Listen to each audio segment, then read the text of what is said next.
મુખ્યમંત્રી ગ્રામ સડક યોજના અંતર્ગત જૂના ઉગલાથી ભડિયાદર ગામનો રસ્તો મંજૂર કરવામાં આવેલો. આ રસ્તાની કુલ લંબાઈ છે એ 4 કિલોમીટર કરતા વધારે છે અને ₹3 કરોડ કરતા વધુ રકમથી મંજૂર કરાવવામાં આવેલું.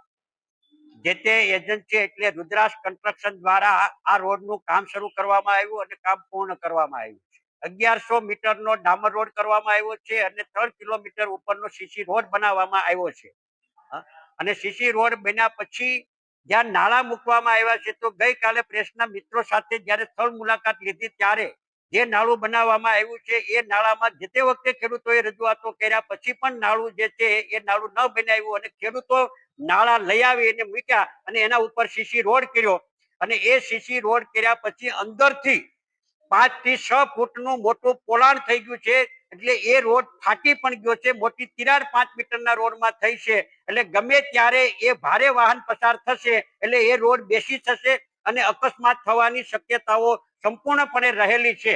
અને એનાથી આગળ વધીને આ કામની ગુણવત્તા વિનાનું કામ થયું છે, હલકી કક્ષાનું કામ થયું છે.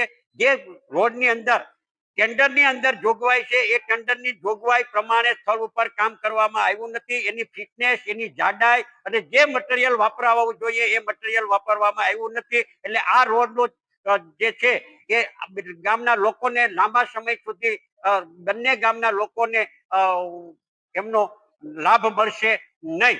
અને એનાથી આગળ જતા જૂના ઉગલા ગામની બાજુની અંદર ગંભીર પ્રકારની બેદરકારી વહીવટી તંત્રની અથવા કામ કરનાર એજન્સીની પણ જોવા જે મળી છે. એ સ્થળ ઉપર રોડ કરી નાખ્યો, સીસી રોડ કરી નાખ્યો અને એક વીજ પોલ છે એ રોડની વચ્ચે ઉભો છે. હવે આ વીજ પોલ ખરેખર કામ કરતા પહેલા કઢાવી નાખવો જોઈએ. એને બદલે કાઢવાને બદલે એ લોકોએ રોડનું કામ પૂર્ણ કરી નાખ્યું. હવે સંભવ છે કે ગમે ત્યારે આ રોડ ઉપર વાહનનો અકસ્માત થશે ને કોઈ માણસ મૃત્યુ પામશે તો જવાબદાર કોણ? આવા ગંભીર પ્રકારની ટેકનિકલ ખામીઓના કારણે લોકો હેરાન થાય છે. ભડિયાદર અને જૂના ઉગલા ગામના બંને ગામના ખેડૂતો અત્યારે સ્થળ ઉપર હેરાન પરેશાન થઈ રહ્યા છે. એમની વ્યાજબી વાત સાંભળવામાં પણ ના આવી. ત્યારે આ કામની ગુણવત્તા બાબતે આવનારા દિવસોમાં સરકારને પણ રજૂઆતો કરીશું અને સરકાર કક્ષાએથી તાત્કાલિક અસરથી આની તપાસ કરાવી અને નિયમ અનુસારની ઘટિત કાર્યવાહી કરાવરાવીને અને જે પોલાણ થયું છે એને જે નાળું બનાવરાયું છે એને તાત્કાલિક અસરથી તોડી અને નવેસરથી વ્યવસ્થિત રીતે માટી ભરી અને મોટા પાઇપો નાખીને નાળું બનાવવામાં આવે તો જ રોડ વાહન વ્યવહાર લાયક રહેશે.